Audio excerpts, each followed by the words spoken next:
Hello, hello. Sasha with Ray of Hope, Reiki, and more. This is our episode 3 of our spiritual and psychic development workbook. I will put this in our YouTube page so that you can find it again, since sometimes it's difficult to find because I post too much and because Facebook gets rid of it after 30 days.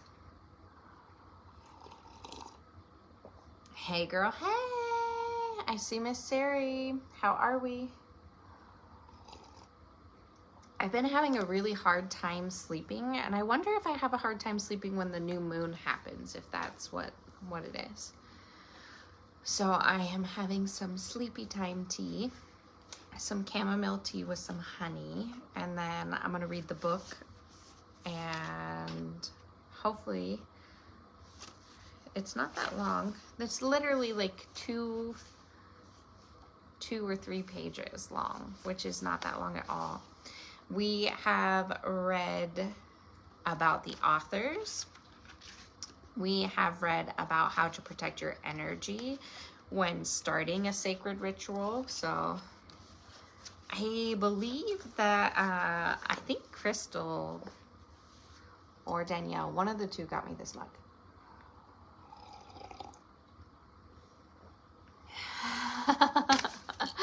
Crystal. Oh, that is funny.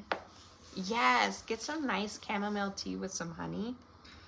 I think that we need to do that more often, like prepare our bodies for rest. And like, we do have to stay off of our phones. I'm really bad at scrolling. We're not supposed to have our phone by our bed. It's supposed to be further away from us. And then you're not supposed to scroll like an hour before bed. Hey girl, hey, hi Miss Joanne, how are we?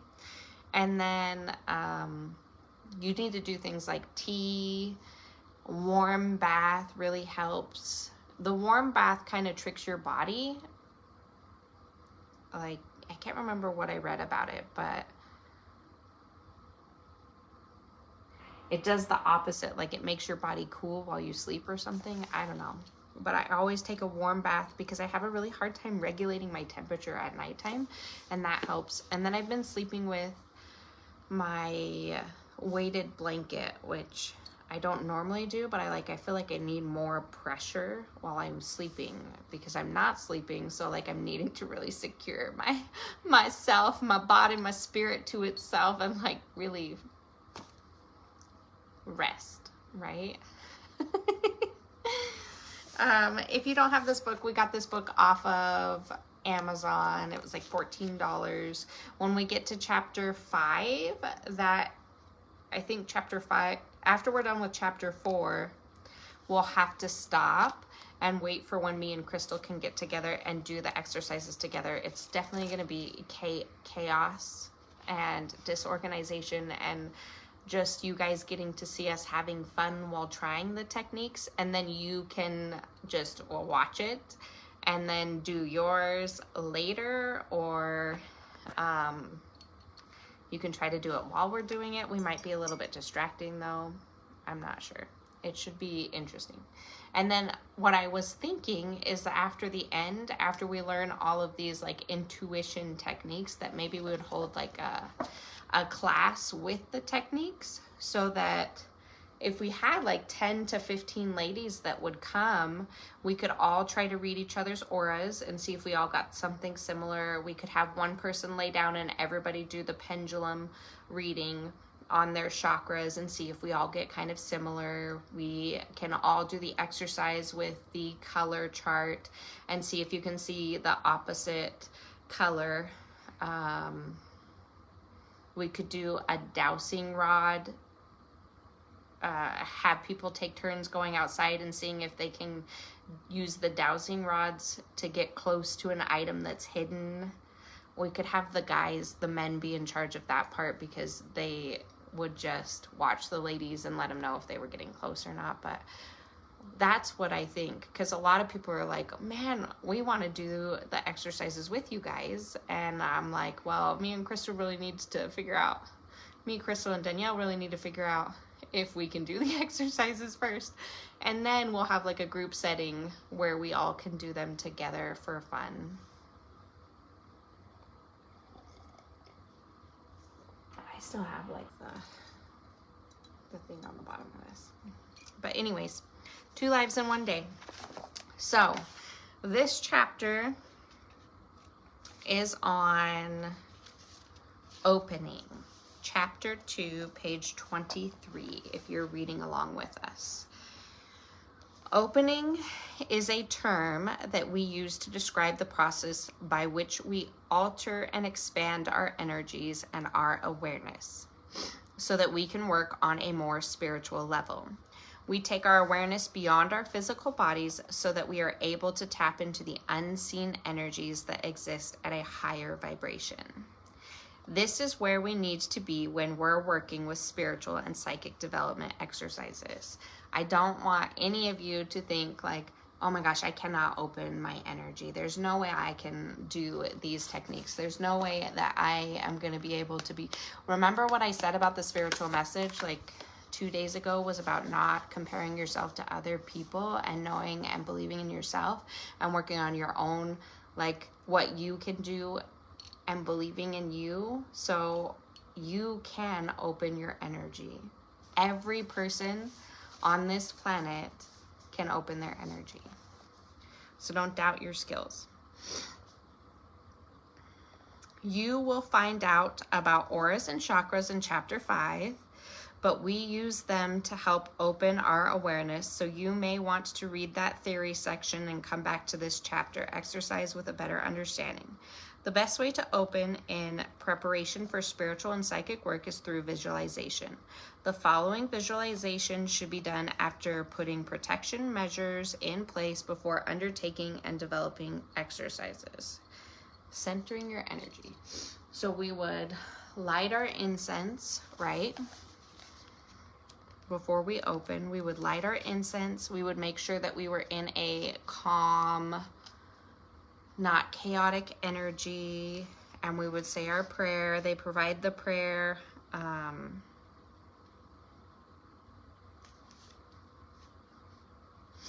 They provide the prayer. Where's the prayer?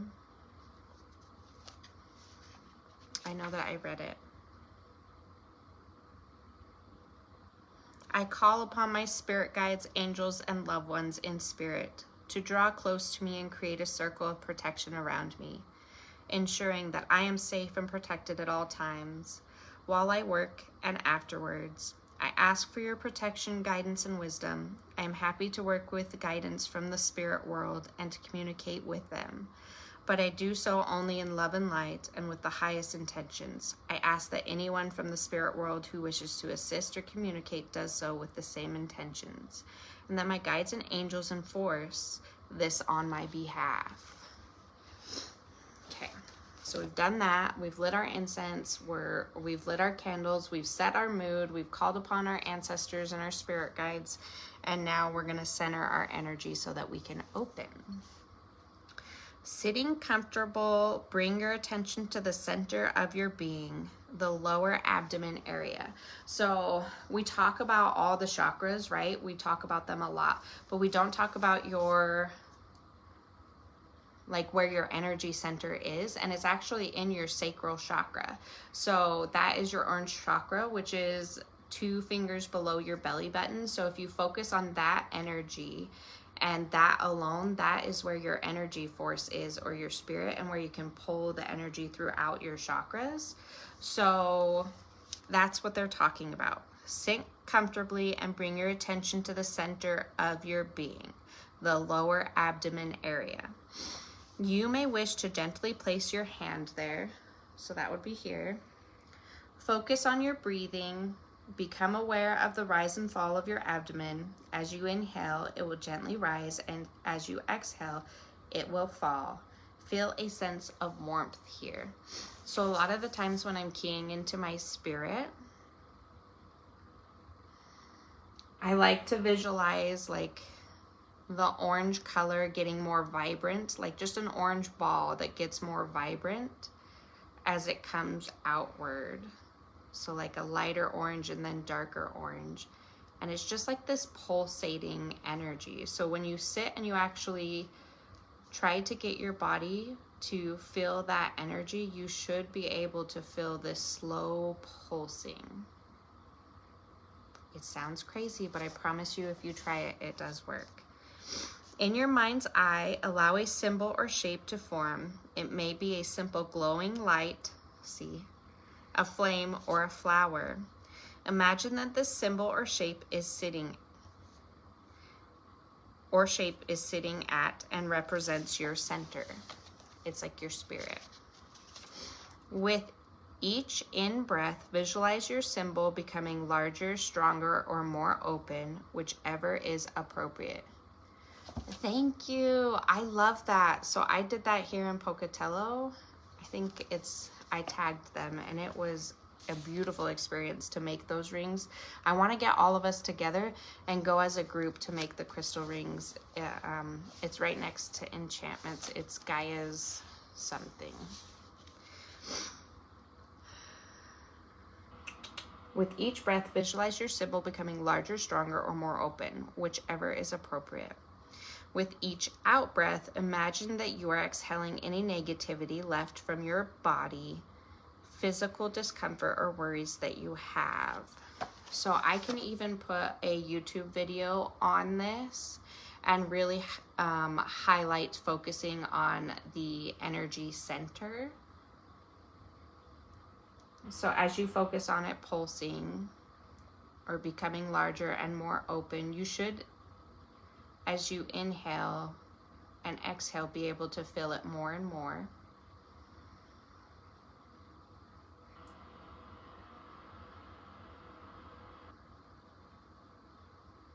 And again, what I see is going to be different than what you see. They did say,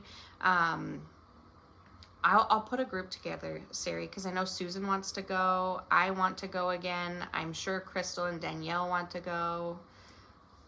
I'm sure some of the other girls, maybe even Sarah and Christy. Like, it was really fun. And you think it would be hard to make these rings, but it's not as hard as you think. And they literally will help you do the flame and stuff, because I was super nervous about that.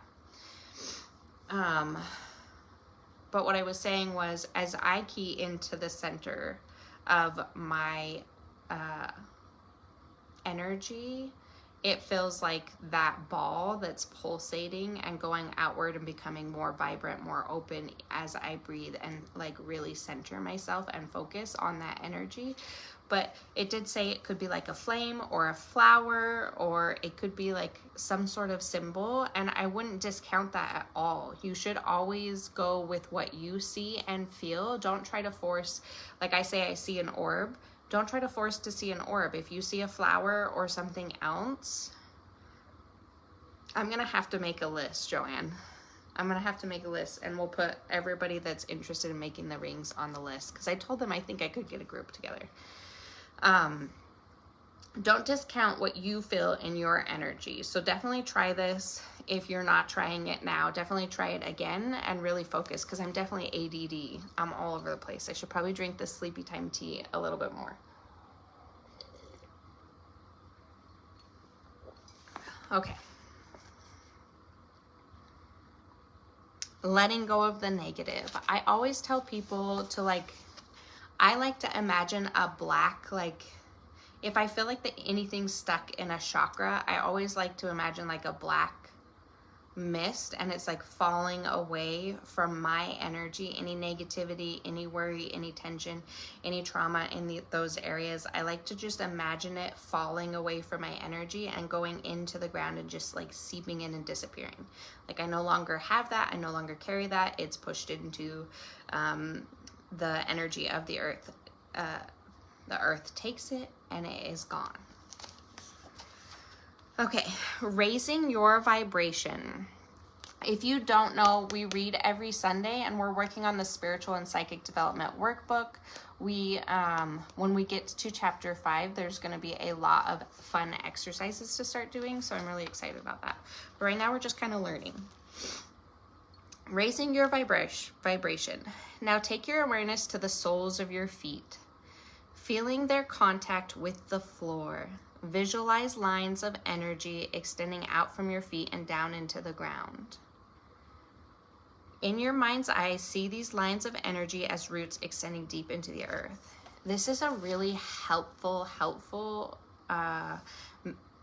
thing to do when you feel a lot of anxiety and a lot of stress, is taking the deep breaths and focusing on your feet and imagining roots going into the ground and like going as far as they can into the earth, and just releasing any of that tension. Like, just like I said, the black mist, like I imagine that coming out of my energy. I also, like, if I really need to ground myself, I'm having a lot of depression, a lot of anxiety. A lot of the times when we're having that, it's not even our depression or our anxiety. A lot of the times it's actually somebody who was at work who like trauma dumped on us, or it was our family or our kids that give us all of that energy, all of that tension. So if you sit there and you really ground your energy and focus on releasing and connecting to the earth, it's an amazing experience. I will make a YouTube video, you guys, because I'm talking through this meditation. I'll make a YouTube video and you can go and watch it. I'm not going to make it tonight because I am tired. I want to go to bed. I've done all of the zodiac signs, spiritual messages today, and that was a lot of energy. But I'll make a meditation, and hopefully I'll be able to make it tomorrow so that you can do it without me talking. And I'll probably make it more descriptive than this so that you can actually deep breathe more, and you can just turn it on and let it go instead of trying to read the book and do the meditation and then read the next part and do the meditation. I'll like walk you through the whole thing so that you don't have to do that. Roots extending deep into the earth. Earth energy also travels back in through these roots, revitalizing and nourishing you. So I do like to do that, especially if you can go outside. So I'm releasing the energy, and I'll say stuff like, I'm releasing the energy that no longer serves me, and I'll imagine the roots going down into the earth and releasing that energy. And then I'll ask Mother Earth to give me the energy that I'm lacking in whatever needs recharged. So imagine the energy coming up. You can imagine it coming up to here, where your energy center is, and then imagine it going back down through the roots, releasing any tension, worries, stress, anything that you need to release, but then knowing that Mother Earth also gives you the energy that you're lacking. Okay. At the base of your spine, imagine that the energy becomes a sphere of deep red mist or light. As you visualize it, see it become more vibrant in color. From this point, a beam of energy leaves the red sphere and travels up towards the sacral area, just below the belly button. Here it forms a sphere of vibrant orange mist or light. As you focus on it, it becomes stronger in color. Gradually, a beam of energy leaves the orange sphere and travels up towards the solar plexus. See, like a lot of you guys aren't even going to know what these chakras are. I'm going to help you. I promise. So I'll make this a lot easier. So like, it's talking about our root chakra, which is like your lowest chakra. So that's where your legs are. That's where your feet is. That's where your butt is. That's your lower back. And then it's talking about having that red energy go up to your belly and travel into an orange energy. And then it's talking about that traveling up into your ribs. Your ribs are where your solar plexus is, and that's your yellow chakra. With each breath, this yellow becomes stronger and brighter. Once the beam of energy leaves the sphere and continues its journey up to the heart area. Yeah, I can help with this. This heart chakra it's usually a green color, and some people do tend to see pinks, and pinks is our upper heart chakra. That's more our angelic connection. And then obviously it's probably going to travel up to our throat chakra with each breath. This is a light blue color. Each breath getting stronger and stronger, and then it travels up to your third eye chakra. This is a dark indigo blue color, and then our crown chakra. And I'll probably do I'll probably say stuff in the video like, this is our chakra that helps with connecting to our spiritual guides and helping us with clarity and understanding, because I don't know how little we know about chakras as opposed to how much we know about chakras. So I'll just make it as simple as possible, so that while you're trying to visualize those colors in each chakra, getting deeper and deeper, that we can also acknowledge what we need from those chakras. This isn't descriptive enough, is what I'm getting at. Okay. The throat chakra. The beam of light travels up to the crown chakra. As it does so, the crown is up here. Become aware of another beam of energy coming down from above. So usually when I am channeling a spiritual message, like that prayer that I said that called on my spirit guides for me to be protected and stuff, and then to communicate with my spirit guides, I always imagine like that beam of light from my crown chakra going straight into the heavens. Like that's my connection to my spirit guides. That's my connection to my spirit teams, to the angels, to whatever source you believe in, God, Heavenly Father, like the divine feminine, masculine, whatever you believe in, there's something there. And that is our connection up there. So that beam of light goes straight to that. And that's how we open up and connect to receive the spiritual guidance as we're doing spiritual practices. Okay. Expanding your awareness. As you hold this vision for a few breaths, the light grows and strengthens. And as it does so, the beautiful pure light begins to overflow down and around you, surrounding you in its wonderful energy. So the more and more you meditate and the more you open yourself up to spiritual practices, and this crown chakra, it will even it feels like somebody's placed a crown on my head it sounds weird, but I want to say it because I want you guys to know what I feel, because you'll probably feel the same thing and you'll be like, whoa, Sasha said that and I feel like there's something on my head, and it is, hello, it is when I'm connecting and I'm really doing like my energy healing sessions and guided meditations and stuff like that. I can definitely feel my crown chakra completely open, and it's almost like it feels like a crown on your head.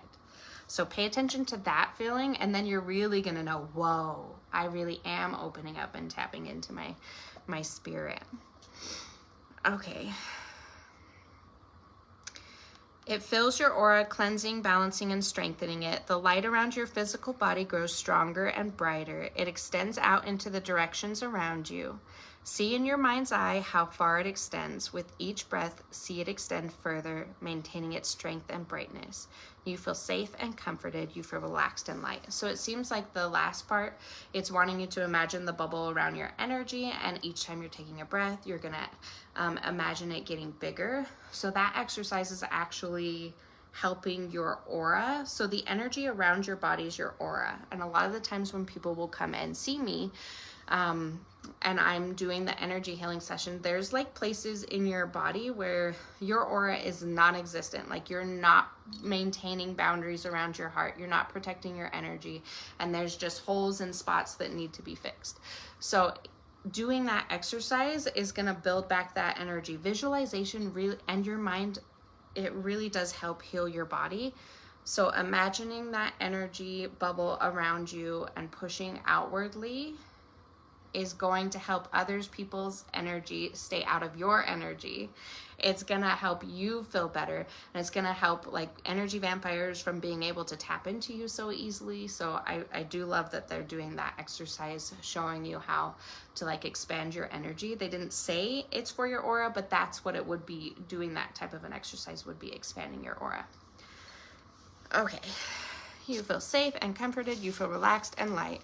Okay, so I talked through the entire meditation, so I don't know how helpful that was to do that, but I promise you I will put a YouTube meditation on. It's under the same name, Ray of Hope, Reiki, and more. It's just easier to keep my meditations under the YouTube, so that, because there's a playlist and you can go down, and I'll probably put it in the meditations playlist, and I'll put it in the spiritual and the spiritual workbook meditation page as well. Do you have any questions about the opening up your energy and centering your energy, expanding your awareness? While you're doing these exercises, if you ever have a question, because that's the end of the chapter, we'll read this chapter next Sunday, and it's closing and grounding your energy. Obviously, that is really important. I love that it taught the protection. So if you missed that, you can go back and watch that. It's on any of these pages, but it'll be easier to look under the YouTube. But do you have any questions about this energy work? Are you scared? Are you nervous? What are you worried about? Raising your vibration. I think that we did talk about protecting your energy. When I think about raising my vibration too, it's not going to be wise for you to do this activity or any meditation or sound bath activity or anything that opens your energy to receive spiritual guidance if you haven't drank any water today. If you have partaken in alcohol. Alcohol is a very low vibrational thing, and it allows negative energies to come in and attach themselves super, super easy. So no. If you haven't eaten anything today, should you have a big meal before you open and do exercises for spirituality? No, you shouldn't have a big meal. But should you be starving? No, you need energy, so you need water. You need some calories. No things that are going to make you, no substances that cloud your judgment and stuff. We don't want that.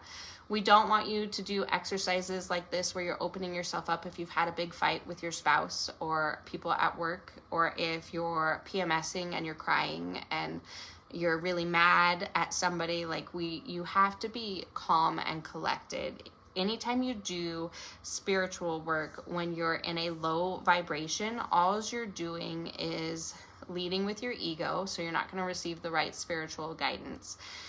You're going to get more confused and more frustrated. You're not going to feel the energy vibrations like you would, and then you're going to be like, well, I just can't do this. I don't feel any of it. Sasha said I was going to feel stuff. I don't feel anything. I can't see the energy. I can't connect. There's nothing vibrating. This doesn't work for me. I can't open my energy. And that's a lie. Every single person can open up their energy and receive spiritual guidance. Every single person can do exactly what I do. You can do energy work. You can do spiritual guidance. You can do meditations. You can open up your aura. You can recharge your energies. You can heal your own self. You don't need me. You can learn everything that I do. So make sure that when you're going to do something like this, that you are protecting your energy and doing it when you're in a good space. I avoid, that is a good question. Are there foods that help or harm? I will avoid energy drinks, a bunch of caffeinated things before I do it. I will avoid, I know that people love to do artificial sugars in replacement of sugar. I find that when I do artificial sugar things, it's harder for me to tap into it. Take what you will with what I'm saying. It's not natural, and it makes it harder for me to key into spiritual stuff. So that's just me. I wouldn't eat a huge carby food, like a big plate of lasagna, something that makes you heavy in your stomach. I wouldn't do that. I would just eat something light and something balanced and fresh, more natural things. I find it easier. I had somebody come do an energy healing session a couple weeks ago, and when he came, he was like, I had an energy drink out, and I was like, oh, finally I can have my energy drink. And he's like, why wouldn't you drink that now? And I was like, because I was doing your session. And then he was confused because he was like, well, doesn't the energy session, it can't be affected by anything. So why would you, he's very mathematical. And I was like, true. But I'm able to tap into energy and the higher vibrations so much easier when I don't have stuff that is like toxic for my body, kind of in a way, that's not good for my body, that's not very natural. So I will avoid those things when I'm doing energy healing sessions or when I'm channeling and stuff. So I have very light things. I don't have a ton of caffeine, stuff like that.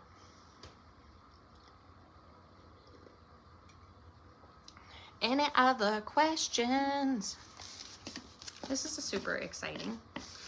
I love this book. I'm really excited to get into the aura reading and the pendulum stuff and the intuition tests. I don't know if you guys have ever done intuition tests like this, where your partner like picks one of these out and then tries to telepathically send it to you, and then you try to guess what they're sending. I think I've done a couple exercises like that through this to try to get you guys to see it, but it's easier when you're in person. But this book is going to be super fun. Again, I just got it off of Amazon. I'm going to let this not lag too much. You can ask me a question about anything too. If you have a question about anything spiritual, you can ask that too. It doesn't have to be just about what we talked about protection and stuff. Protection and opening your energies to do stuff.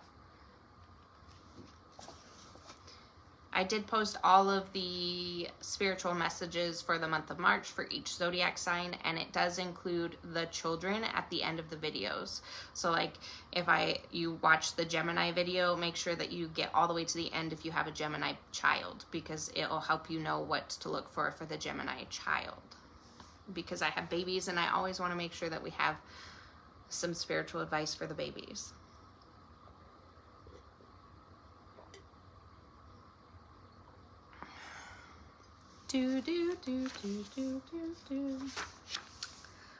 Next week on Sunday will be about closing and grounding. It looks like it's going to be another meditation thing, so we'll probably just chat like this again. So if you think of questions or you do this meditation and you have more questions, bring those. Chapter 4 is about meditation. And chapter 5 is about auras and chakras. We actually get into some fun things. So I think that's it for tonight, y'all. I don't see any other questions. I hope you have a beautiful night. Make sure that you are speaking your truth in love and understanding, and make sure that you're actively listening, because this month is a crazy month for our throat chakras. If you did not get the, I do a newsletter for every month with the spiritual advice for the month. If you didn't get that and want to get that, just message me your email. I do not have a link for the book. I just got it off of Amazon. If you message me on here, Pam, I can send you a link for the book. I'll just get on Amazon and send it to you. Just message me here. Sweet dreams. Yeah, I hope this sleepy time tea works. Make sure that you put your phone away and that you take care of your body and go to sleep early and stop scrolling. It's the worst. Have a good night, guys. Bye. Bye.